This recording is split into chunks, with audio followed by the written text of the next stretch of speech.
주님의 평안으로 인사드립니다.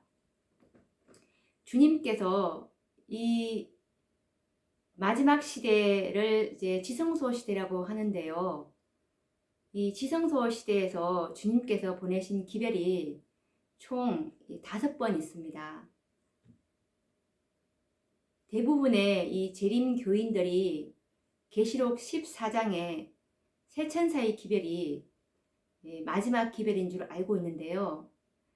실상은 성경을 더 깊이 연구해 보시면 계시록 14장의 새 천사의 기별 이후에 계시록 18장에 있는 그 2번의 기별을 더 주셨습니다. 그런데 이 계시록 18장에 있는 기별은 다른 기별이 아니고 사실은 마지막 새 천사의 기별인데요. 새 천사의 기별을 다시 한번 이제 반복하신 건데요. 왜냐하면 재림교회가 새 천사의 기별 속에 있는 셋째 천사의 기별 속에 있는 이 믿음으로 말미암는 의의 기별을 잃어버렸기 때문에 주님께서 이제 1888년 재림교회의 대총회 때 이 존스와 와거느라는 두 사자를 통해서 이 기별을 다시금 주셨습니다. 그래서 이 우라이아 스미스 목사님이 쓴 이 다니엘 요한 계시록 강해서에 보시면 671페이지에 보시면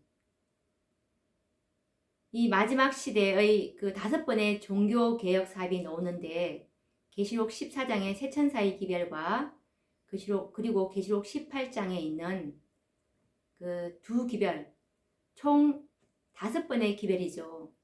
이 5번의 이 종교 개혁 사업으로 마지막 구속 사업인 셋째 천사의 인치는 사업 14만 4천의 이제 수요가 채워져서 예수님의 지성소 사업이 끝날 것이라고 이제 나와 있습니다. 그래서 이 계시록 18장 기별은 재림교회에서 잃어버린 그 참된 셋째 천사의 기별이기 때문에 이 믿음으로 말미암는 이 의의 기별로 우리가 이 의를 얻기 때문에 반드시 이 복음을 깊이 연구할 필요가 있는데요. 만약에 이 기별을 받아들이지 않는다면 계시록 18장 천사의 기별을 받아들이지 않는다면 잃어버린 바 될 것이라고 증언에서 선지자께서 많이 말씀을 하셨거든요. 그래서 이 계시록 18장 천사의 기별은 이 위기의 상황을 통과할 수 있는 여분의 기름인 이 성령을 충만히 받을 수 있는 기별입니다. 그래서 계시록 18장 기별을 그 당시에 재림 교단 전체가 이제 교회적으로 받아들였더라면 정말 이 교회에서 재림교회 안에서 이제 늦은 비를 받게 되어서 온 세상에 이 기별을 전할 수 있기 때문에 구속 사업이 이제 끝날 수가 있었거든요. 그래서 이제 단번에 한꺼번에 14만 4천을 수확할 수 있는 기회가 있었는데 지도자들이 이 기별을 거절했기 때문에 백성들은 이 기별을 알 수가 없었습니다. 지금도 마찬가지로 재림교회에서 이 기별을 안에서는 이 기별을 들어볼 수가 없습니다. 그리고 그 선조들이 계시록 18장에 그 기별이 교회의 운명을 결정할 수 있는 중요한 기별이었다는 것을 중요한 기별을 선조들이 거절했다는 그 역사를 재림교에서는 들어볼 수도 없습니다. 그래서 정말 성경을 탐구하는 그런 분들이 아니라면 이 기별을 잘 접해볼 수가 없을 것입니다. 그래서 1888년에 이 기별이 무슨 기별인지 이것을 반드시 연구해 보시기를 바랍니다. 이 기별을 깨닫지 못한다면 그토록 재림교회에서 기다리고 있는 늦은 비를 부어줄 수가 없는 것입니다.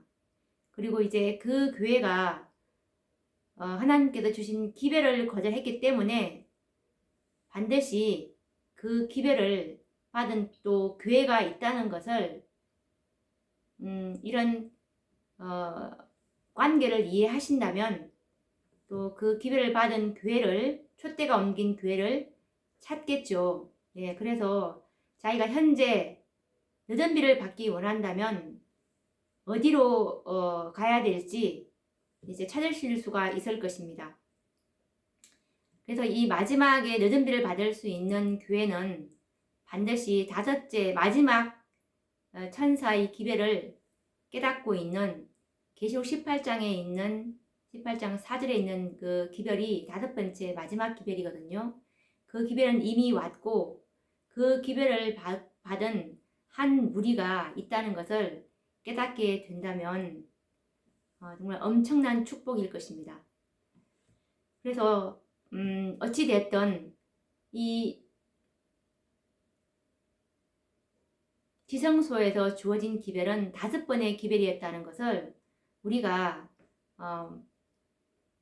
확실히 이것은 확실히 해 두셔야 할 것입니다.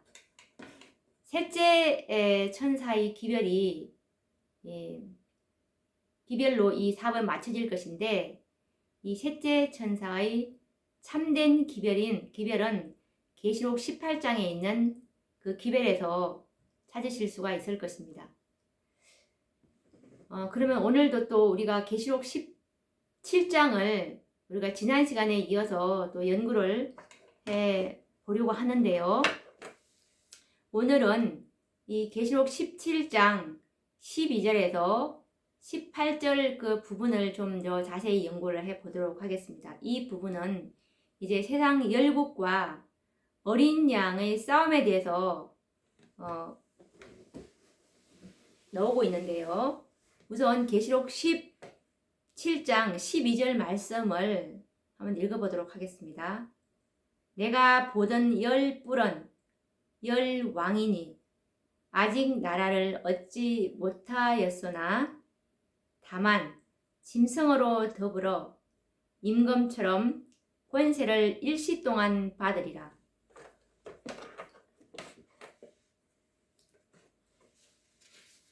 여기서 보시면 내가 보던 열 뿔은 열 왕이라고 말씀하고 계시고 그리고 아직 나라를 얻지 못하였고 짐승과 함께 임금처럼 이 열 뿔인 열 왕이 권세를 일시 동안 받겠다는 말씀인데요. 이 열 뿔인 열 왕은 이 미국과 법왕권을 제외한 세상 모든 나라를 통칭하는 말인데요. 이들 나라들은 미국과 법왕권의 권세에 억눌려 있었지만 아마겟돈 전쟁에서는 이 법왕권에 대항해서 이제 전쟁을 승리로 이끌게 됩니다.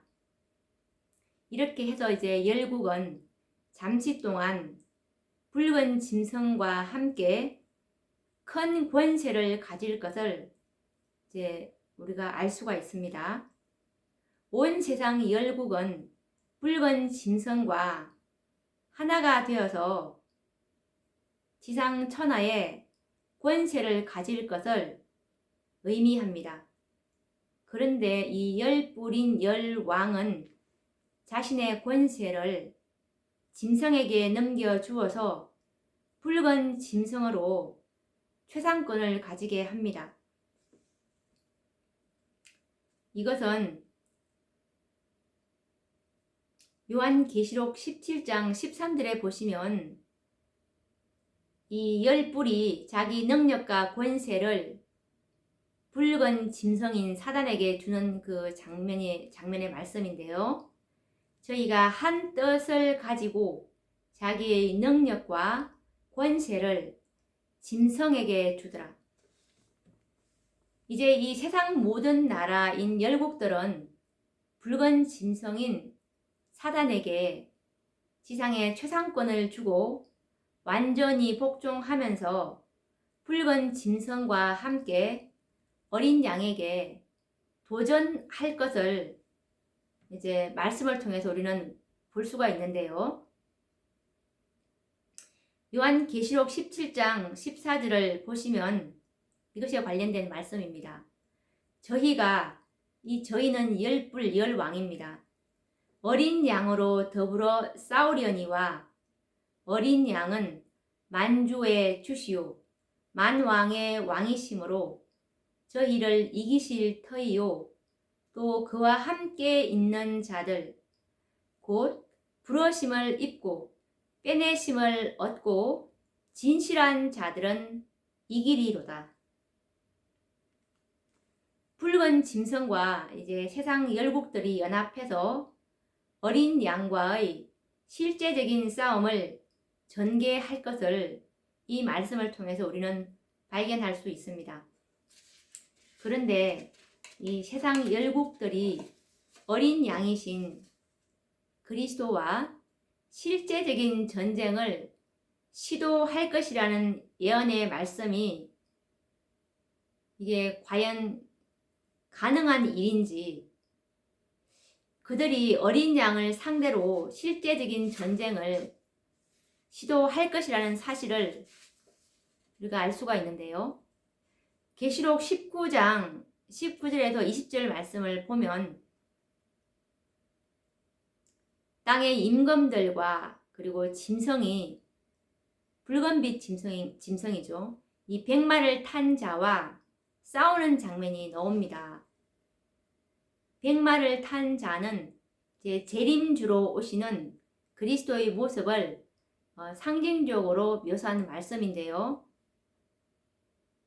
실제적인 전쟁이 없다면 왜 예수님의 재림의 광경을 이렇게 백마를 타고 전쟁터에 오시는 왕의 모습으로 묘사를 했을까요? 사단과 세상의 모든 왕들이 재림하시는 어린 양인 그리스도를 대적해서 싸울 것을 성경은 분명히 예언하고 있습니다. 요한계시록 19장 11절에 보시면 그에 관련된 말씀이 자세히 나와 있습니다. 또 내가 하늘이 열린 것을 보니 보라 백마와 탄 자가 있으니 그 이름은 충신과 진실이라. 그가 공의로 심판하며 싸우더라.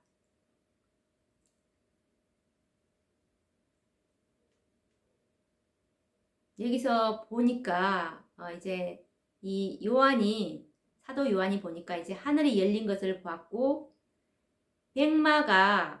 백마를 탄 자를 보았습니다. 그리고 그 탄 자의 이름은 충신과 진실이라고 하였고, 그리고 그 백마 탄 자는 공의로 심판하며 싸우는 장면을 이제 보게 되고, 그리고 요한계시록 19장 19절에서 20절 말씀을 보시면 또 내가 봄에 그 짐승과 땅의 임금들과 그 군대들이 모여 그 말 탄 자와 그의 군대로 더불어 전쟁을 일으키다가, 이 장면에도 보니까 그 짐승, 이제 붉은 짐승 사단이죠. 사단과 땅의 임금들, 그 군대들이 모여 이제 열국들입니다. 열불 열왕들 모여서 그 말 탄 자와 그의 군대로 더불어 전쟁을 일으키다가 이 재림주로 오시는 예수님과 이제 전쟁을 하는 장면입니다. 19장 20절에 보시면 짐승이 잡히고 그 앞에서 이적을 행하던 거짓 선지자도 함께 잡혔으니 이는 짐승의 표를 받고 그의 우상에게 경배하던 자들을 이적으로 미혹하던 자라. 이 둘이 산채로 유황불 붙는 못에 던지고 라는 말씀에서 이제 그 짐승이 잡히고 이 붉은빛 짐승인 사단이 잡히고 그 앞에서 이적을 행하던 거짓 선지자도 함께 잡혔다고 합니다. 이렇게 해서 이제 그리스도의 재림의 광경을 우리가 이제 상상을 해 보았는데요. 이때 장면은 어떤 장면이냐 하면 이 지상에는 이제 7재앙으로 인해서 곤고한 가운데 그리스도의 재림의 징조가 하늘에서 이제 보이기 시작할 때입니다. 그렇지만 당시 지상에는 하나님의 존재를 불신하는 불신 세력들인 세상 열국들이 주도권을 갖고 있을 때인데요. 법왕권과 그의 동조 세력들은 이 아마겟돈 전쟁에서 참패하게 되고 그 권세는 꺾이고 반대편인 붉은 짐승이 직접 통치하는 불신 세력인 열국들이 이제 세상 권세를 잡고 있는 그런 정세가 되어 있을 그런 상황입니다. 이때는 이제 법왕권과 이제 그 동조 세력인 이 미국이 완전히 이제 물러나고 붉은 짐승이 직접 통치하는 이제 열국이 세상 권세를 잡고 있는 그런 정세라는 의미인데요. 그 상황이 하나님의 존재를 믿고 있는 이 북방 왕조의 법왕권과 거짓 선지자들과 그리고 개신교국인 미국을 위시한 이 연합국의 백성들은 그리스도의 재림을 잘 알고 그리고 성경에 대해서 무지하지 않을 것인데요. 그들은 잘 알고 있죠. 성경을 이제 공부를 했으니까. 그렇기 때문에 이들은 벌써 동쪽 하늘에 나타나는 예수님의 재림의 징조와 그리고 구름을 보면 즉각적으로 이거는 성경에 예언한 예수님의 재림이다라는 것을 이제 상기할 수가 있을 것입니다. 마태복음 24장 30절에 나와 있죠. 그때에 인자의 징조가 하늘에서 보이겠고 그때에 땅의 모든 족속들이 통곡하며 그들이 인자가 구름을 타고 능력과 큰 영광으로 오는 것을 보리라 라는 이 말씀이 있습니다. 이들은 그리스도의 재림의 광경을 분별하고 다시 한번 이제 자신의 쓰라린 패배와 그리고 영원히 구원을 잃어버렸다는 사실을 이제 깨닫고 애통하며 이제 통곡하게 되겠죠. 그들은 더 이상 이제 싸울 기력을 잃을 것이고 요한계시록 6장 16절 말씀처럼 산과 바위에게 이르되 우리 위에 떨어져 보좌에 앉으신 이의 낯에서와 어린 양의 진노에서 우리를 가리우라 라는 이런 절망적인 부러지점과 함께 영광스러운 그리스도의 재림의 모습을 피하려고 할 것입니다. 이것에 관련된 증언의 말씀도 잘 나와 있죠. 부조와 선지자 340페이지인데요. 하나님의 율법을 무시하고 그리스도의 보혈을 짓밟았던 사람들, 곧 땅의 임금들과 왕족들과 장군들과 부자들과 강한 자들은 굴과 산 바위 틈에 숨어 산과 바위에게 말하되 우리 위에 떨어져 보좌에 앉으신 이의 낯에서와 어린 양의 진노에서 우리를 가리우라. 그들의 진노의 큰 날이 이르렀으니 누가 능히 서리오 라고 말할 것이다. 재림 때는 아버지 하나님과 예수님이 함께 오십니다. 여기서 우리가 다시 한 번 더 확인할 수가 있죠. 보좌에 앉으신 이의 낯, 이것은 아버지 하나님이고 그리고 어린 양인 예수님이라는 것을 잘 아실 수가 있을 것입니다.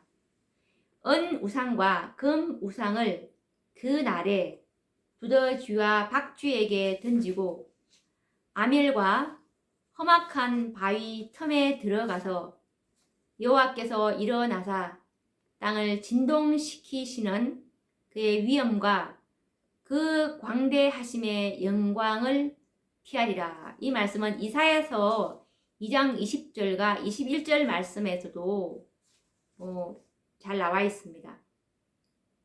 그리고 또 다른 한편에서는 이제 하나님을 대적해서 하늘에서 전쟁을 일으켰던 붉은 짐승인 사단은 이제 이 땅에서 하나님의 존재를 불신하는 지상의 모든 열국들을 조정해서 이제 무모한 전쟁을 다시 한번 감행할 것인데요.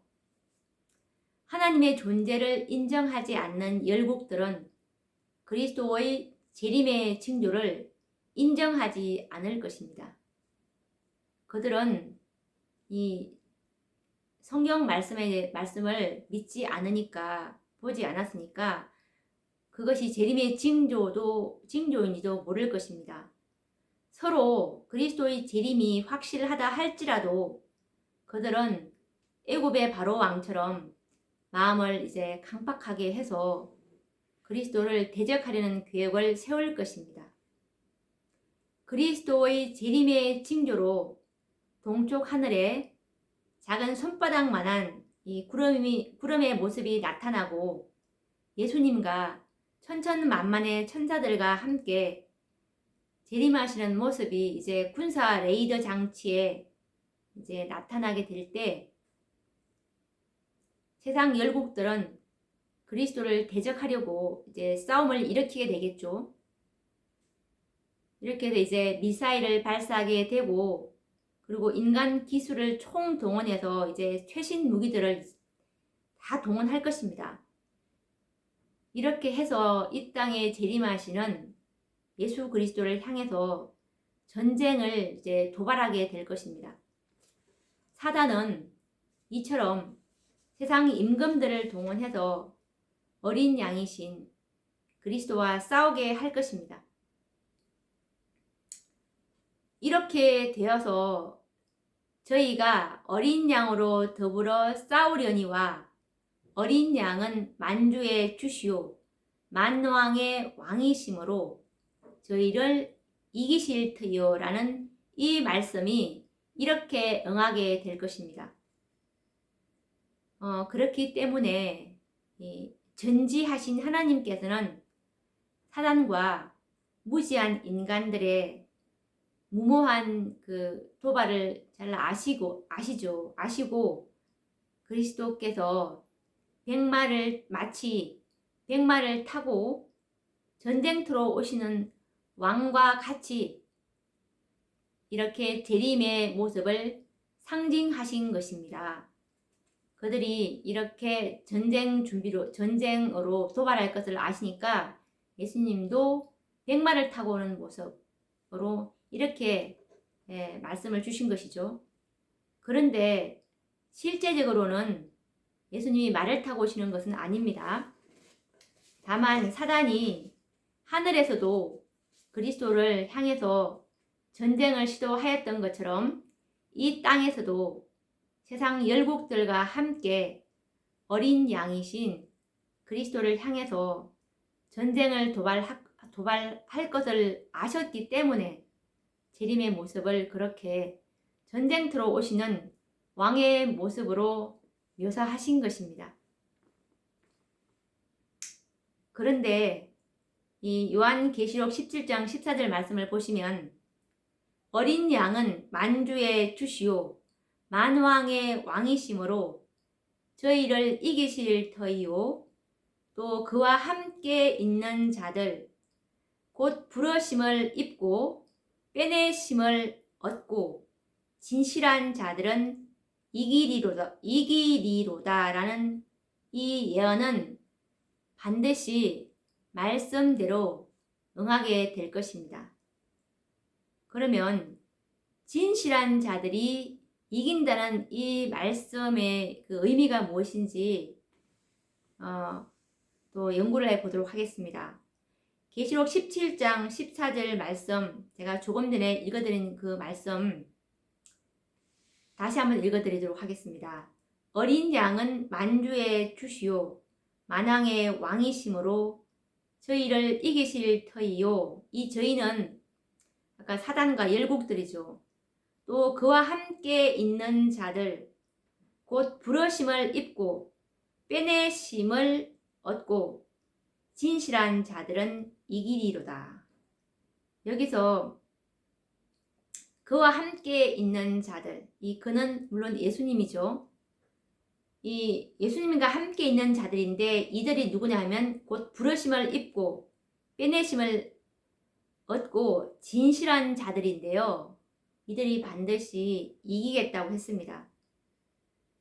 그럼 이 말씀의 의미가 무엇인지, 그리스도와 함께 있는 이 진실한 자들은 누구이며 또 어떤 자들을 말하는지 우리가 알아야 할 필요가 있습니다. 이들은 천사들이 아니라는 그 사실을 우리가 깨달을 수가 있는데, 진실한 자들이라는 표현을 보면 천사들이 아닌 것을 알 수가 있습니다.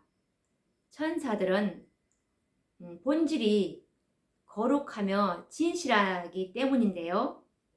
그렇기 때문에 이들은 땅에서 구속함을 받은 사람들, 곧 재림 직전에 살아있을 이 14만 4천인들을 일컬어서 하시는 말씀입니다.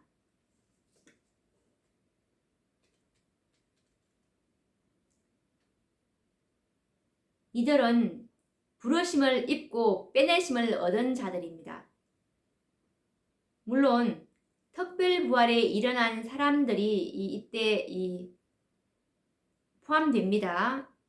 이 사람들이 포함될 것이고, 왜냐하면 예수님 재림 직전에는 이 특별 부활한 사람들이 일곱째 재앙 초기에 일어나기 때문에 예수님 재림을 반드시 이 특별 부활한 이 14만 4천인들도 볼 것이기 때문입니다. 재림 직전에 이 땅에 있는 진실한 자들은 오직 14만 4천인들 밖에는 존재하지 않습니다.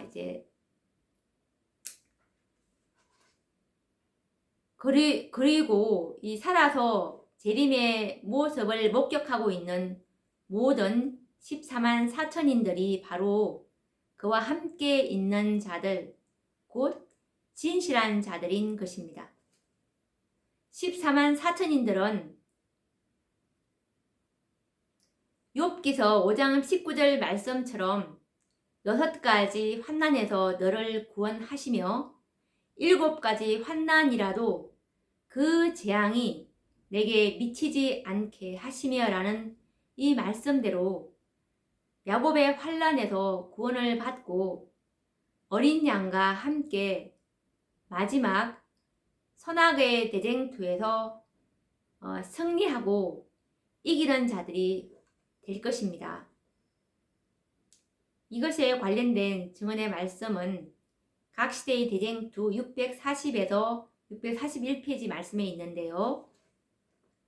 곧 사람의 손바닥 반만한 작은 검은 구름이 동쪽에서 나타난다. 그것은 그리스도를 두르고 있는 구름인데 멀리서는 어둠에 둘러싸인 것처럼 보인다. 하나님의 백성들은 그것이 인자의 징조임을 깨닫는다. 그들은 엄숙한 침묵 속에서 그 구름이 땅으로 점점 가까워짐을 주목한다. 그 구름은 점점 밝아지고 영광스럽게 되어 마침내 커다란 흰 구름이 되는데, 그 아래는 타는 불과 같이 광명한 빛이 있고 그 위에는 언약의 무지개가 있다. 예수님께서는 강한 정복자처럼 구름을 타고 오신다.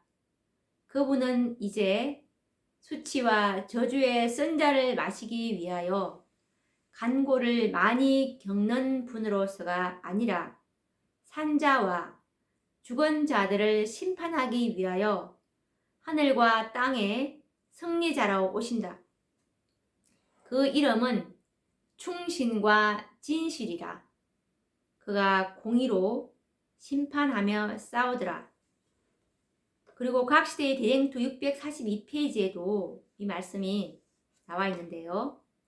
땅의 임금들과 왕족들과 장군들과 부자들과 강한 자들과 각 종과 자주자가 굴과 산 바위 틈에 숨어 산과 바위에게 이르되 우리 위에 떨어져 보좌에 앉으신 이의 낯에서와 어린 양의 진노에서 우리를 가리우라.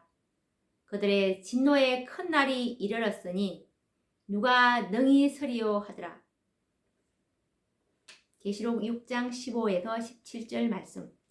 경멸적인 조롱은 그친다. 거짓 입술은 침묵에 빠진다. 군인의 갑옷과 피 묻은 복장이 따르는 무력 충돌과 전쟁의 소동은 그친다. 악한 자들은 그들이 멸시하고 거절해 온 주님의 얼굴을 보기보다 차라리 산의 바위들 아래 묻혀지기를 바란다. 라는 말씀입니다. 이렇게 이 증언의 말씀을 통해서도 보면 어린 양을 향해서 전쟁을 일으킨 이 붉은 짐승과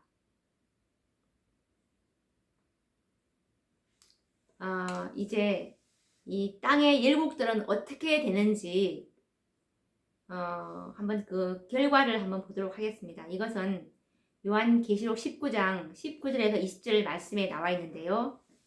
또 내가 봄에 그 짐승과 땅의 임금들과 그 군대들이 모여 그 말탄 자와 그의 군대로 더불어 전쟁을 일으키다가 짐승이 잡히고 그 앞에서 이적을 행하던 거짓 선지자도 함께 잡혔으니 이는 짐승의 표를 받고 그의 우상에게 경배하던 자들을 이적으로 미혹하던 자라.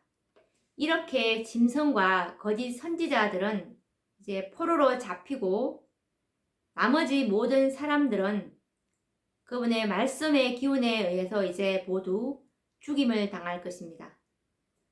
포로로 잡힌 짐승과 거짓 선지자들은 모든 사람으로 짐승의 표를 받도록 미혹한 자들이기 때문에 이제 특별한 형벌을 받게 될 것인데요. 그들이 받게 될 형벌은 요한계시록 19장 20과 21절에 나와 있습니다. 이 둘이 산채로 유황불 붙는 못에 던지우고 그 나머지는 말탄 자의 입으로 나오는 죽음에 모든 새가 그 고기로 배불리우더라 라는 말씀입니다.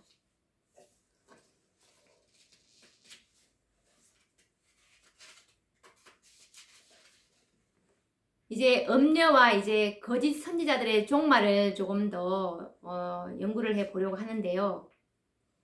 이 요한계시록 17장 15절에서 16절 말씀을 보시면 이 음녀의 종말이 우선 나와 있는데 이 음녀의 종말부터 먼저 한번 알아보도록 하겠습니다.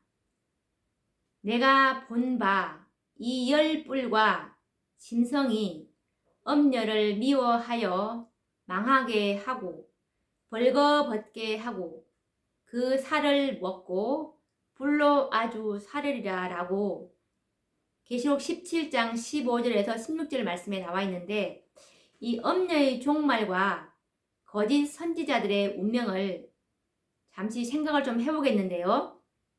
그런데 놀라운 것은 이 열뿔인 열국과 붉은 짐승인 사단이 음녀인 법왕권을 미워해서 그 살을 먹고 불로 아주 사르리라는 그 예언의 말씀을 우리가 지금 볼 수가 있는데 정말 이것은 예상 밖의 일입니다.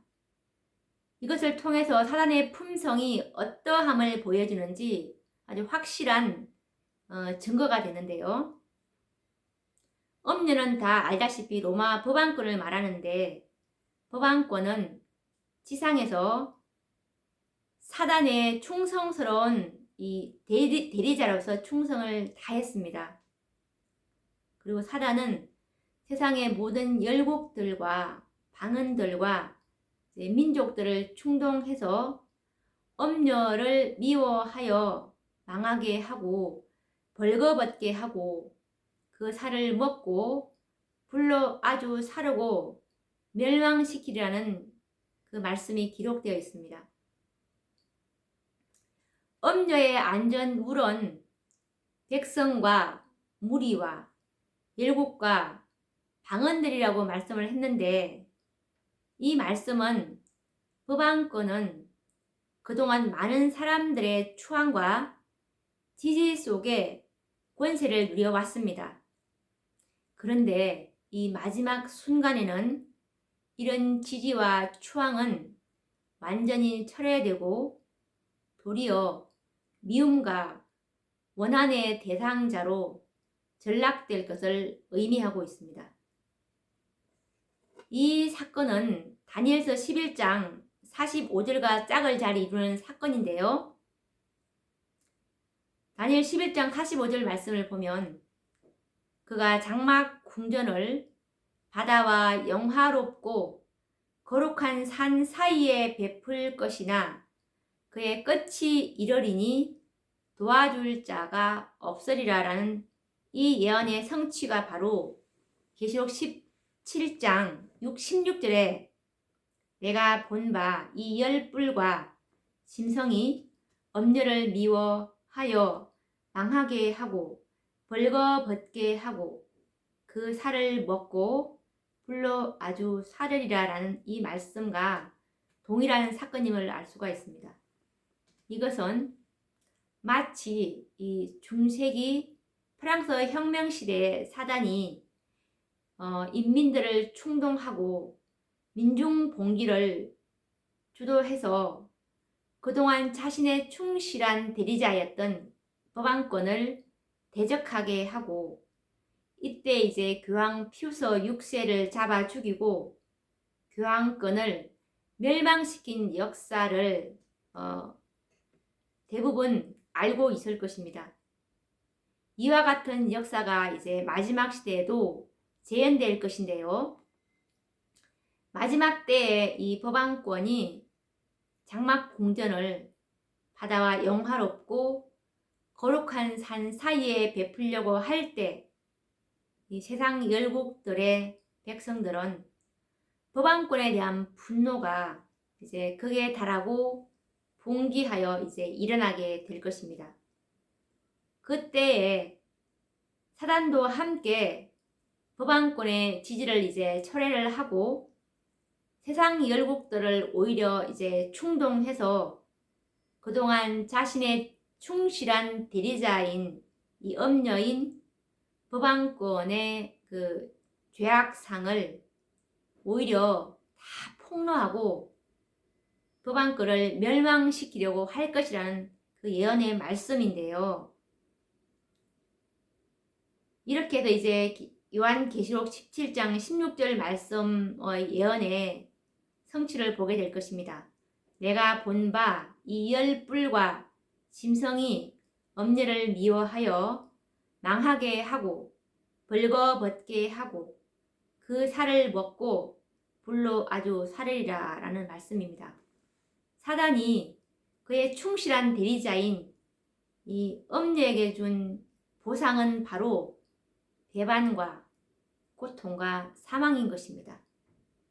이처럼 이렇게 정말 악랄한 사단의 품성이 나타나게 되고, 정말 이 사단이 거짓의 아비가 됨이 완전히 증명되게 되는 것입니다. 엄녀의 딸들도 이제 같은 운명에 동참하게 될 것인데요. 이 엄녀의 딸들인 거짓 선지자들, 이들도 역시 진노의 포도주 잔을 마시게 될 것인데요.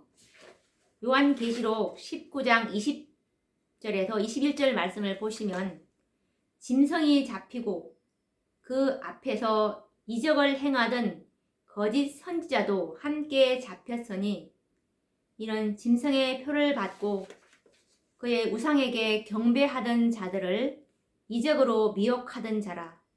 이 둘이 산채로 유황불 붙는 못에 던지우고 그 나머지는 말탄 자의 입으로 나오는 검의 주검에 모든 새가 그 고기로 배불리우더라 라는 이 말씀에서 이제 음녀와 거짓 선지자들이 받을 재앙을 잠시 생각을 해보면 이 예언의 성취는 여섯째 재앙인 이 아마겟돈 전쟁이죠. 아마겟돈 전쟁으로부터 그리스도의 재림 직전과 그 재림 후까지 성취될 예언들입니다. 이들이 당할 혹독한 고통은 살아있는 채로 이제 유황불에 들어가는 것으로 성경은 묘사하고 있습니다. 이처럼 특별한 형벌을 받는 이유를 성경은 이렇게 밝히고 있는데요. 이는 짐승의 표를 받고 그의 우상에게 경배하던 자들을 이적으로 미혹하던 자라. 이들은 거짓으로 정말 많은 사람들을 미혹해서 짐승의 우상에게 경배하게 하고 짐승의 표를 받도록 한 주범들이기 때문에 이런 형벌을 받는 것입니다. 이것에 관련된 증언의 말씀은 초기 문제 289페이지에 나와 있는데 이 거짓 선지자들의 그 형벌에 대해서 설명을 하고 있는데요. 거짓 목사들은 여호와의 진노의 대표적인 표적이 되어 왔다. 그들은 선 상태에서 눈과 혀가 썩어 들어갔다. 성도들이 하나님의 음성으로 구원함을 받아 성천한 후에 악인들은 자기들끼리 적대감을 가지고 싸웠다. 땅은 피로 물들여진 것 같이 보였으며 시체들이 땅 이 끝에서 저 끝까지 즐비하게 늘려 있었다.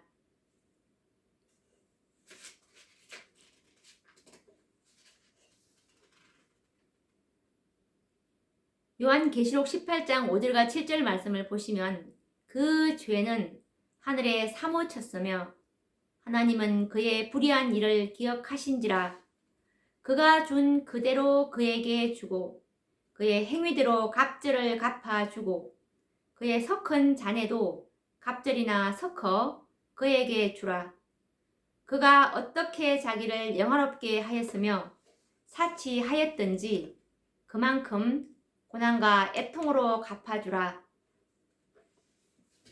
그리고 이사야서 26장 21절 말씀에서도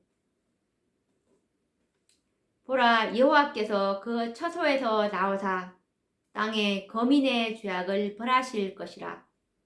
땅이 그 위에 잦았던 피를 드러내고 그 살해당한 자를 다시는 가리우지 아니하리라. 스가랴서 14장 12절과 13절에도 이와 관련된 말씀입니다.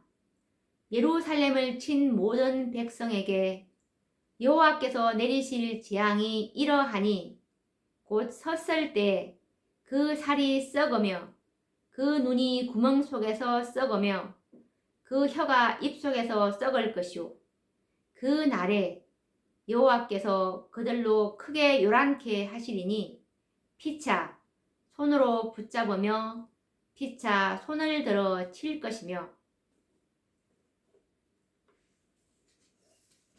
그리고 이것에 관련된 이 똑같은 말씀인데요. 예레미야 25장 33절에도 이 거짓 선지자들의 이 형벌과 관련된 그 말씀입니다. 그 날에 나 여호와에게 살육을 당한 자가 땅 이 끝에서 저 끝에 미칠 것이나 그들이 슬픔을 받지 못하며 염섭함을 입지 못하며 매장함을 얻지 못하고 지면에서 분토가 되리로다. 이렇게 해서 이제 모든 악인들이 죽고 의인들은 이제 하늘로 성천한 후에도 짐승과 이 거짓 선지자들은 얼마 동안은 죽지 않고 살아서 고통을 당하는 특별한 재앙을 받게 될 것입니다. 온 세상은 이제 시체들로 즐비하게 널려 있고 황폐한 땅에서 이들은 정말 살아있는 채로 그들의 몸은 이제 처참하게 썩어가는 가운데 자신들끼리 서로 싸우는 처참한 모습을 선지자는 기록하고 있습니다.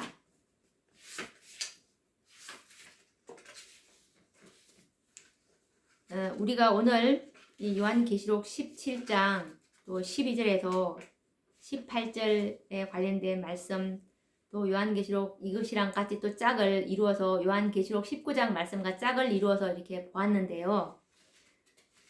다음 시간에는 이제 여덟째 왕인 이 사단의 최후, 오늘은 이제 음녀와 거짓 선지자들의 최후에 관해서 우리가 말씀을 연구했고, 다음 시간에는 여덟째 왕인 사단의 최후에 대해서 연구를 해보는 시간으로 계시록 17장은 다음 시간까지 또 이어져야 될 것 같습니다. 그럼 오늘은 여기서 마치고 또 다음 시간에 뵙도록 하겠습니다. 감사합니다.